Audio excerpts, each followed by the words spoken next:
Entre tantas noticias que nos han tenido al tanto en el vaivén de la política nacional, una de ellas ha sido un balde de agua fría para el Congreso, porque como nosotros recordamos, en el último verano, la congresista María Elena Foronda, ella es congresista del Frente Amplio, representante por la región Ancash, fue sancionada para tener 120 días de imposibilidad de ingresar al Parlamento y ejercer su trabajo de representación. Sin embargo, faltando pocos días para que esa sanción culmine, la Corte Superior del Santa ha dado la razón, ha apoyado la denuncia que hizo la congresista y obviamente ha mandado que se le reponga en sus actos de representación provisionalmente. Y para conversar sobre esto tenemos a la congresista Foronda en línea. Congresista, ¿nos escucha? Sí, muchísimas gracias por la oportunidad de poder dirigirme a través de ustedes a la población que nos está escuchando. Muy bien. Poder hacer algunas precisiones al respecto. Sí, a ver, dentro de las resoluciones de la Corte Superior del Santa está que no solamente se podría haber vulnerado el derecho a ejercer actividad política en su caso, sino también se habría recortado el derecho de elaborar de cualquier ciudadano, sobre todo cuando ha cumplido ya una condena. Todos sabemos que, digamos, el problema en lo personal empezó cuando se detectó, o en todo caso saltó a la prensa, a los medios, que usted había contratado con una persona que en su momento participó del MRTA, de este grupo terrorista. Sin embargo, repetimos, esta persona cumplió condena, me parece que 18 años y un poco más, y comenzó a laborar en el Parlamento. Luego de todo este remolino, luego de pasado los 4 meses, ¿cuál es la reflexión que usted nos haría, congresista? Bueno, en primer lugar, una precisión. Cuando yo hice la propuesta, y repito, la propuesta para contratar a la señora Madrid a trabajar conmigo como mi asistente personal, fue a través de los canales que el Congreso tiene. Cualquier persona que ha trabajado anteriormente en el Congreso sabe muy bien de que hay requisitos que se tienen que cumplir, es no tener antecedentes penales y estar habilitado para poder trabajar en una entidad pública tan importante como el Congreso.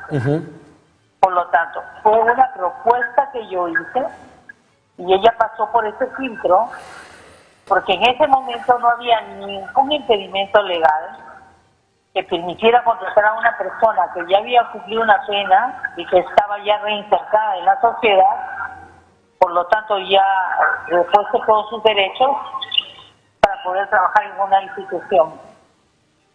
Yo no, cuando sucedió todo este tema, en ningún momento negué que yo la conocía, porque para mí pude haberme, digamos, excusado diciendo me ha sorprendido, no lo sabía. No, yo conocía a esta persona, sabía lo que había realizado. Pero, como te vuelvo a repetir, fue evaluado por el propio Congreso, no había ningún impedimento ni a nivel del Poder Judicial, ni a nivel penal, ni tampoco estaba incumpliendo el reglamento del Congreso, ni tampoco lo que dice el Código Penal, ni la Constitución Política. Sin embargo... Entonces, 2 años después, sale la norma que impide ahora sí contratar a cualquier persona que ha sido sentenciada por acciones terroristas, sin posibilidad de trabajar en una entidad pública. Y como la norma no es retroactiva, bueno, fui, digamos, sancionada por la Comisión de Ética del Congreso, inicialmente por 60 días. En el Pleno, y solamente para recordar, la propuesta de la Comisión de Ética fue 60. Levantó la congresista Milagros Salazar y dio una cuestión previa y dijo 120. ¿Cuál es el procedimiento? Ante el pedido de una congresista, lo que prima es la decisión de la Comisión de Ética. Se debió votar en la sanción de la Comisión de Ética. Si no pasaba, se procedía que esa decisión de la congresista Salazar regresara a la Comisión de Ética para ver cuál era la motivación de por qué subir de 60 a 120. Nada de eso se hizo y simplemente se me dio la sanción de 120 días. Bien, congresista, sin embargo, a pocos días de cumplirse la sanción que le impusiera el Congreso, al parecer el Poder Judicial le ha dado en toda su magnitud la razón a su pedido. Por lo tanto, usted podría volver al Congreso con la frente enhiesta, con la frente en alto, pero para que nos quede muy claro a quienes estamos escuchándola, con la nueva normativa que imposibilita que una persona sentenciada en algún momento por actos de terrorismo o por participación de algún grupo terrorista, dirigiéndose a los ciudadanos, congresista, usted no volvería, obviamente, a trabajar con la persona que fue indicada en su momento, digamos, el factor por el cual empezó todo este problema con usted. Estaría imposibilitada de poder contratar. Yo o cualquier otra persona que trabaje en una entidad pública. Y eso sí sería una transgresión a la norma. Cosa que no sucedió en mi caso, ¿no? Claro. Que estaba habilitada para hacerlo. Así es. Cuando... Es un tema que se está debatiendo todavía a nivel constitucional sobre qué debemos de hacer con estas personas que ya han cumplido su pena. ¿Se van a reinsertar? ¿No se van a reinsertar? Hay una norma que dice que definitivamente no. Nosotros hemos deslindado, y yo personalmente, con cualquier acto de terror. Pero yo creo en la reinserción de las personas que ya estaban habilitadas como consideré que la señora estaba. Pero definitivamente, te lo digo con mucha sinceridad, creo que el desatino que yo he cometido en una decisión así fue no medir en qué tipo de congreso estaba y en qué condiciones estaba llevando adelante una decisión que definitivamente ha generado todo este tipo de campaña de mala información, de demolición de mi imagen profesional, personal, de mi familia, ¿no? Y que me ha hecho mucho daño. Finalmente, yo apelé al Poder Judicial porque creo que fue vulnerado un derecho constitucional al que yo, como cualquier otro ciudadano, podía apelar como una acción de amparo. Y así ha sido, digamos, sobre este tema ha sido admitida la acción de amparo y por lo tanto solicité la medida cautelar y también el Poder Judicial me aceptó la medida cautelar indicando de que esta ha sido una medida arbitraria e ilegal realizada por el Congreso de la República. Muy bien, congresista, digo la misma pregunta de una forma más sencilla. Usted, a partir del mes de septiembre, imagino que se tomará unos cuantos días para ya retornar con fuerza a sus actividades representativas en el Parlamento. A partir de septiembre, entonces, usted no volverá a trabajar con la señora Madrid Bonilla, ¿verdad? No, jamás. Ya no. Ella misma presentó su carta de renuncia, inmediatamente pasó todo este tema, y evidentemente ya yo no puedo contratar a ninguna persona de ese tipo ni lo haría, porque primero es un congreso que no cree en la reinserción ni en el hecho de que las personas que ya cumplieron su pena pueden estar habilitadas en todos sus derechos, como dice la Constitución política. Así es, muy bien. Segundo proceso sería, digamos, aportar más a un debate que todavía no estamos preparados para realizar, ¿no? No cometería esa decisión, sería totalmente asesinada. Muy bien, entonces, dejemos este punto de la controversia temática por una parte y además de la resolución de la Corte Superior del Santa por otra, y hablemos un poco de la política nacional. Usted, es cierto, ha estado alejada casi 4 meses de la vida parlamentaria. Sin embargo, estamos seguros que ha estado observando la política con ansiedad, como lo estamos observando la mayoría de peruanos. La pregunta que le hago, ¿usted estaría a favor de un reencuentro a través de la concertación, a través de la limación de asperezas entre Ejecutivo y Parlamento, o usted cree con mayor fervor tal vez que el propio presidente que debe adelantarse las elecciones y el Congreso también debe concluir funciones? Yo creo en los procesos de concertación y de diálogo que busquen salidas inteligentes a una crisis política.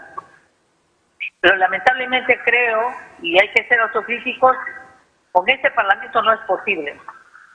Por una sencilla razón. hemos tenido casi 3 años, la oportunidad de poder haber profundizado en las reformas políticas y también las reformas judiciales que el país necesitaba. Sin embargo, esa es una permanente tensión que ha llevado a que el Congreso esté en una caída libre en términos de aceptación por parte de la ciudadanía. Y ahí nos meten a todos en el mismo saco. Eso de Otorongo no come a Otorongo, de que la inmunidad no puede ser impunidad, como ellos se están comportando, copando mayormente las comisiones de ética, como el del levantamiento de inmunidad que se ha convertido en impunidad. Nos han dado una pésima imagen en términos de decisiones, el hecho de que se hayan hecho leyes insistiendo en reformas constitucionales y que han sido observadas por el Tribunal Constitucional, y como premio se vuelve a elegir a la señora Bartra a cargo de la presidencia de comisión, nos está llevando a un clima de absoluta intolerancia que el país no puede soportar más. Nosotros presentamos hace 1 año y medio pedimos el cierre del Congreso y el adelanto de las elecciones, pero sobre la base de una asamblea constituyente para analizar y reformar la Constitución.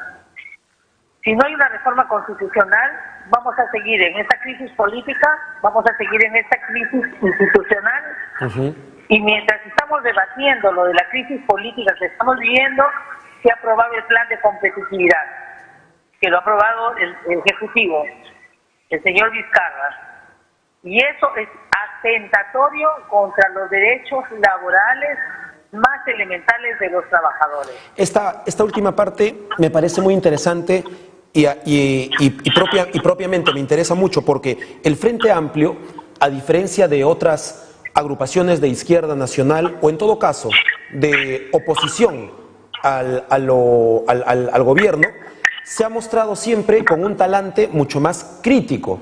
Recordemos además que fueron ustedes, me refiero a la bancada del Frente Amplio, quienes presentaron la moción de censura contra el expresidente Pedro Pablo Kuczynski. Así es. Luego también recordamos Pedro Pablo Kuczynski, instado por toda la información que había en su alrededor, tuvo que renunciar, pero fue el Frente Amplio quien, digamos, puso en la cuerda floja al expresidente Kuczynski. Esto me hace preguntar lo siguiente: de complicarse la situación para Martín Vizcarra, que hoy por hoy apela al sentimiento popular, que hoy por hoy comienza a tener un discurso cada vez más populista, si la Fiscalía, que va, según se ha manifestado, va a reexaminar el caso Chinchero, comienza a encontrar factores, comienza a encontrar pruebas, en todo caso el Frente Amplio podría volverse a poner al frente, precisamente, pero del actual presidente Vizcarra. Nosotros lo que vamos a hacer es seguir haciendo incidencia política y fiscalización y control contra todo acto de corrupción, venga de donde venga, y caiga quien caiga, izquierda, centro, derecha, presidente, ministro, congresista, es igual. Para nosotros es igual, los actos de corrupción no son negociables, nos han hecho muchísimo daño, pero esto no nos puede llevar tampoco a nosotros a cerrarnos los ojos frente a una estrategia que el propio fujimorismo está montando con el propósito de seguir cooptando los poderes del Estado. Cuando Keiko Fujimori declaraba que vamos a gobernar desde el Parlamento, ya vemos cómo lo han estado tratando de hacer. Las noticias del día de hoy, que ha salido a partir de la investigación que está haciendo valientemente el fiscal Domingo Pérez, y que ratifica todo el tema de los pagos que habían hecho, falsos pagos que habían hecho para la campaña, y como propios funcionarios del Congreso, pagados por el Congreso, con contrataciones de congresistas fujimoristas, están involucrados en esta gran red de corrupción que se había montado y cuya responsable es la señora Keiko Fujimori.